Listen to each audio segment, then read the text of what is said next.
Sir Jaganmohan రెడ్డిని చూసి కూటమి ప్రభుత్వం భయపడుతుందని చెప్పి ఈ రోజున జగన్మోహన్ రెడ్డి చెప్తారు. నిజంగా జగన్ చూసి వేసి ఒక కూటమి ప్రభుత్వం భయపడుతుందా?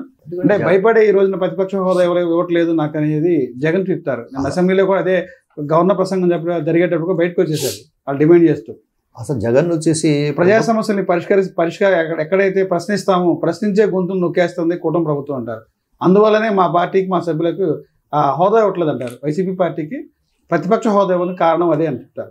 మీకు ఒక మాట చెప్తాను సార్, నిజంగా భయపడుతుందా టీడీపీ కూటమి ప్రభుత్వం? జగన్మోహన్ రెడ్డి టీడీపీ భయపడటం, కూటమి ప్రభుత్వం భయపడటం అనేది వదిలేండి, అది జోకు.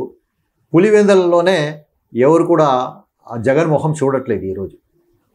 ఆ టైంలో ఏదో ఓట్లు రిగ్గింగ్ చేసి గెలిచేశాడు ఎమ్మెల్యేగా గెలిచిన తర్వాత అతనికి ఎమ్మెల్యేగా ఓటు వేస్తానికి అతని నియోజకవర్గ ఓటరు వచ్చి ఎంతసేపు పోలింగ్ బూత్లు నిలబడ్డాడో అంతసేపు కూడా ఇతను అసెంబ్లీలో కూర్చోవట్లేదు. వాళ్ళ సమస్యల గురించి చర్చిస్తానికి, వాళ్ళ సమస్యలు మాట్లాడటానికి ఓటరు లైన్లో నిలబడి ఎంతసేపు అయితే ఓటేస్తానికి వెచ్చించాడో అంత సమయం కూడా వాళ్ళ కోసం జగన్మోహన్ రెడ్డి వెచ్చించటం లేదు. ఇది ఈరోజు విడ్డూరం.